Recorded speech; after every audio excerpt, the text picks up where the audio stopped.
Hello guys, তো সেদিন সকালে ঘুম থেকে উঠে দেখি ওয়েদারটা বেশ ভালো আছে। তাই ঝটপট দেরি না করে তাড়াতাড়ি ফ্রেশ হয়ে আমি বেরিয়ে পড়েছিলাম খাতড়া যাবার জন্য। আমার কিছু কাজ ছিল, কিন্তু খাতড়াতে পৌঁছাতে না পৌঁছাতেই ঝমঝমিয়ে বৃষ্টি শুরু হলো। ছাতা থাকলেও সেদিন শেষ অবধি ভিজেই গিয়েছিলাম।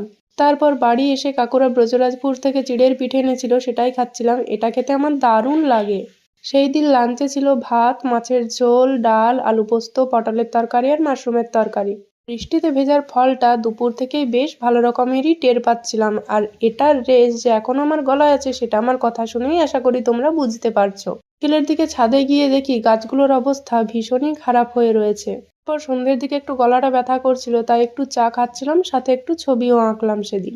তারপর ৯টা সাড়ে ৯টার দিকে দেখি শরীরটা বেশ খারাপ লাগছে। থার্মোমিটারে জ্বরের মাত্রা তখন ১০১.৫। সেদিন পূর্ণিমা থাকার কারণে আমার জানালা থেকে চাঁদটা বেশ সুন্দর লাগছিল দেখতে। আচ্ছা, সিজন চেঞ্জের সময় তোমাদের কার কার জ্বর সর্দি কাশি হয় আমায় জানিও তো একটু।